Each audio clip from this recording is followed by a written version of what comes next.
Hello guys, welcome back to the channel general analysis. आज हम लोग बात करने जा रहे हैं कि पिछले कुछ सालों में कितने भारतीय ने भारतीय नागरिकता त्याग कर दूसरे देश की नागरिकता ले ली। वैसे अभी फिलहाल हमारे संसद का मानसून सत्र चल रहा है और इसी दौरान लोकसभा में एक अतारांकित सवाल के जवाब में मिनिस्ट्री ऑफ होम अफेयर्स ने बताया कि 1.6 लाख से ज़्यादा भारतीय 2021 में अपनी भारतीय नागरिकता त्याग दिए हैं।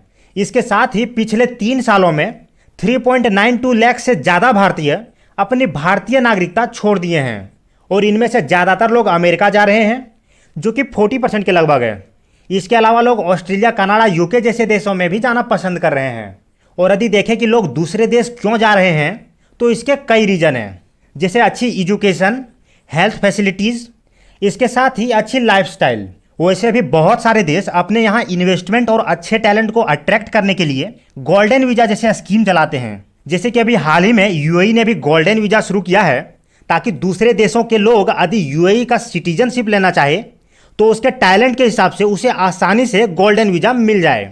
और यदि ग्लोबल वेल्थ माइग्रेशन रिव्यू की माने तो 2019 में इंडिया के लगभग 7,000 मिलियनर्स इंडिया को छोड़कर दूसरे देश चले गए। वैसे मिलियनर्स के माइग्रेशन करने वाले लिस्ट में चाइना टॉप पर है, जहां से लगभग 16,000 मिलियनर्स दूसरे देश चले गए। वहीं इंडिया दूसरे नंबर पर है और रशिया तीसरे स्थान पर है, जहां से लगभग 5,500 मिलियनर्स दूसरे देश चले गए।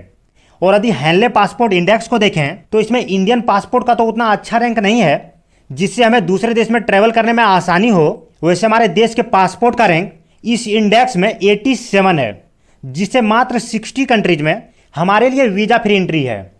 अब यदि हम लोग अपने देश के सिटीजनशिप के बारे में बात करें तो हमारे यहाँ सिंगल सिटीजनशिप का प्रावधान है, यानी कि यदि कोई भारतीय नागरिक दूसरे देश में जाकर वहाँ की नागरिकता ले लेते हैं तो उसकी भारतीय नागरिकता स्वतः ही समाप्त हो जाएगी।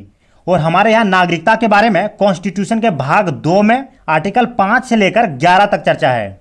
और यदि देखें कि हमारे यहाँ नागरिकता कैसे मिलती है तो हमें यह मिलता है सिटीजनशिप एक्ट 1955 के तहत, जिसमें यदि किसी व्यक्ति का पेरेंट्स भारतीय हो और उसका बच्चा भारत में पैदा होता है तब तो उसे नॉर्मली नागरिकता मिल जाएगा, जैसे ज़्यादातर केस में होता है।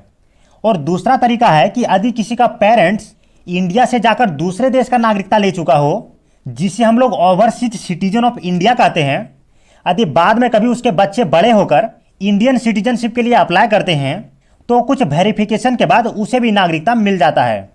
और यदि किसी दूसरे देश का नागरिक भारतीय नागरिकता लेना चाहता हो तो उसे करीब 11 साल से ज़्यादा समय यहाँ अच्छे से रहना पड़ेगा, उसके बाद उसे नागरिकता मिल जाएगा।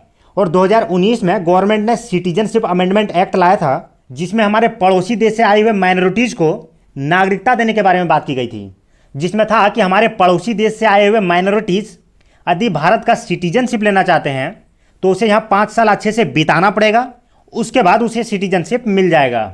और यदि देखें कि हमारे देश के जो टैलेंट दूसरे देश में जा रहे हैं उसे कैसे रोका जाए, तो वो दूसरे देश क्यों जा रहे हैं ये तो हमें मालूम है। और जब इन प्रॉब्लम का सॉल्यूशन हो जाएगा, जैसे कि हमारे देश में और सुविधाएं विकसित की जाएंगी और जॉब क्रिएट होगा, तो स्वतः ही इन दूसरे देश जाने वाले नागरिकों में कमी आ जाएगा। तो इस वीडियो में इतना ही, मिलते हैं नए वीडियो में नए टॉपिक के साथ। और यदि आप लोगों ने वीडियो को पूरा अंत तक देख लिया है तो चैनल को सब्सक्राइब कर दीजिएगा और वीडियो को भी लाइक कर दीजिएगा।